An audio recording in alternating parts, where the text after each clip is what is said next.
I'm Mike Parsons, and I'm a member of the Alabama State the Supreme Court. I said state senate. Back 20 years ago. The reason I think that you should vote for me is I'm more like you than my opponent.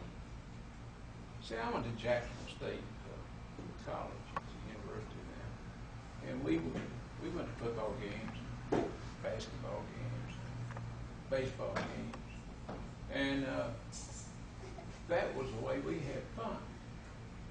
Now, my opponent went to a place called Dartmouth. And you know what these people do instead of going to football games or basketball games? They go down to a big creek or river, and they get in a long boat, and they paddle the boat up the creek backwards.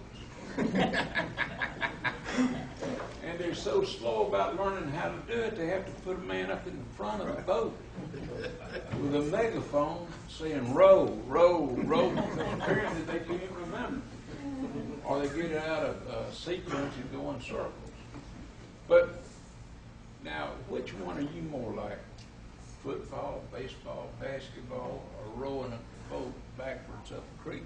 Football. And football, well, yeah, the most important of all, no question. I've been a circuit judge for 12 years. Every morning when I get up and go to work, I say to myself, today I'm going to be good to good people and bad to bad people, and let the lawyers take care of themselves. In the last 6 years, I've disposed of 4,500 cases. Actually, I've disposed of more than that, but I used 4,500 hoping my opponent would say it was a lie, and then I could come back with a larger number. I've put murderers, dope fiends, robbers, sex perverts in prison for over 7,500 years.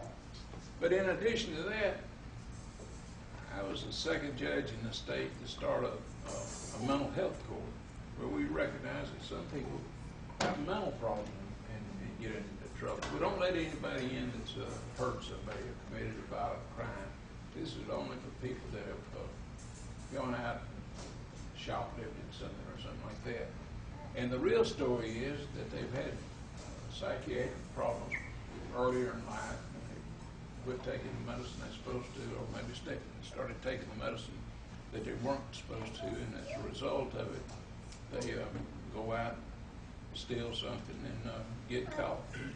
Well, we have a team of social workers and a psychiatrist that comes out once a week, and if a person fits the criteria for mental health court, they are allowed to enter a plea of guilty to a felony, and then they go into the program, and the social workers and psychiatrists work with them to get their medicine regulated, and we turn people around and keep them from going to prison and put them out working, paying taxes, and help paying to keep other people in prison.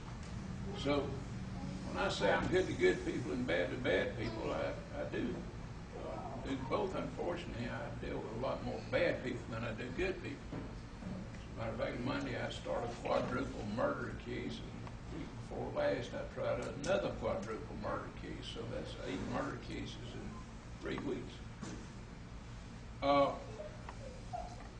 I first got into politics in 1978. I'd never run for office before in my life, never been to the state capitol, and I'd been a lawyer for about a year.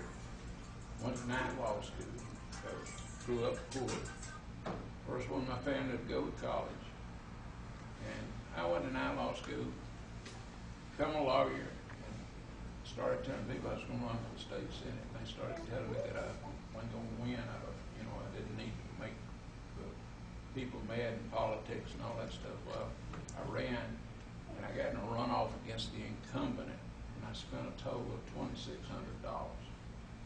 Then I came back in the runoff and got lucky, and people believed in me, and I got another $2,800, and I won a Senate seat for less than $6,000, which was unheard of back then, and would be absolutely a miracle what could be done today unless your opponent dropped dead. As I said, I'd never been in the Capitol before. I never met a lobbyist until after I got elected. We'd gone to Montgomery one time in the 9th grade, and we got down there, and they said you could go to the Capitol or the zoo, and I picked the zoo. I didn't know the real funny animals were up at the Capitol. But I managed to serve 16 years in the state Senate, and I was never indicted. I never wore a wire. I never talked to anybody that wore a wire. I don't reckon. They would come and see me and want me to snitch off everybody I knew, but I learned real quick. The least you know, the better off. You get out of them interviews real quick if you just say, I don't know anything about that. After that, after I had probably antagonized more than half the legislature by suing them on things like illegal appropriations they made and stuff like that. I knew I was in trouble with my colleagues when I go into a room and they'd all be talking, and when I'd walk in the door, they'd shut up. What could they have been talking about that they quit talking when I walked? Oh, wait a minute, it had to be me. So anyway, they finally wised up and drew a district line that they knew I couldn't get reelected, and I was ready to go anyway. I felt like I'd worn out my welcome. 4 years later, I ran for circuit judge in Jefferson County. At that time, I was told that a Democrat could no longer win a circuit judgeship in Jefferson County. I ended up, I think there was one person that got more votes than me in Jefferson County. I ran second to all of them that were running. But I started talking to some coal miners one day, and they said, "What are you going to do this next election cycle?" I said, "Nothing." I said, I can get more money retired than I can working. I'd be sort of crazy sitting up here in judgment of people when I can't make good decisions for myself. If I work and make less money than I can make for not working.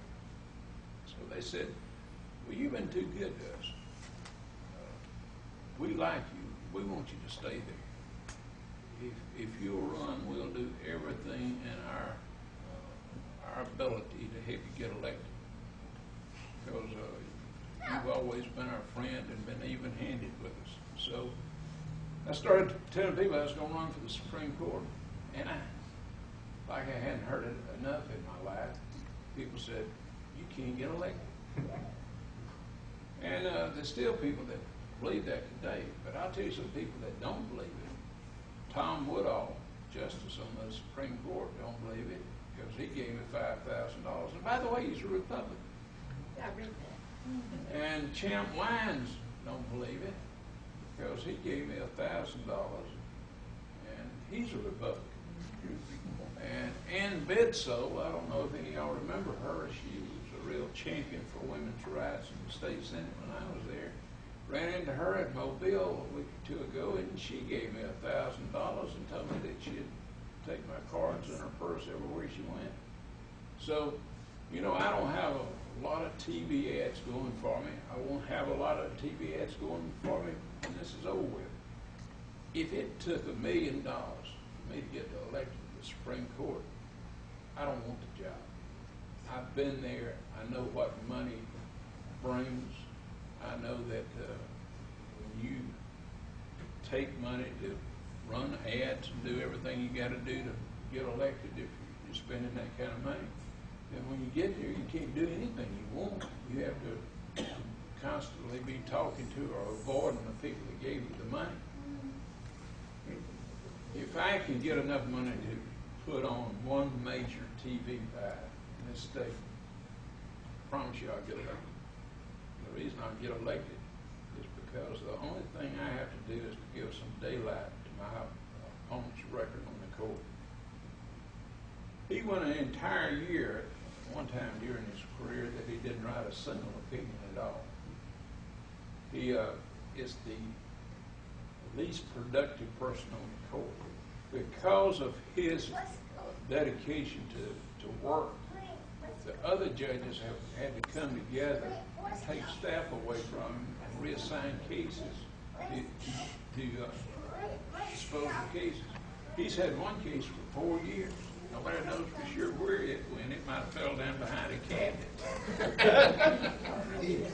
But if you'll elect Mac Parsons to the Supreme Court, I promise you, you'll never be embarrassed and have to explain to anybody that you asked to vote for me why Mac Parsons did something that bad or got into that kind of trouble or did something that stupid. I may not be the brightest light around, and I'm certainly not as handsome as some candidates are that are running for the Supreme Court. But it's again, I remind you, I ain't got time to tell you the entire story, but I know what it's like living in a house without running water. And I know what it's like to be poor, and being poor just ain't all not having money. It's a culture that you really have to work hard to break your way out of. Nobody in your family ever went to college. Then there's nobody there to tell you, you got to apply, you got to get your transcript, you got to do all of these things that we take for granted. I do now because, I forget what it was like when I didn't know how to do it. So on election day and before election day, tell somebody you're around, pick out a good Republican and tell them you met a man that came to the Democrat club down here that took a county committee meeting in search of Democrat votes. He said he already had enough Republican votes to win. He needed to get the support of some good Democrats, and he carried the day. Thank you for letting me be here tonight. God bless you.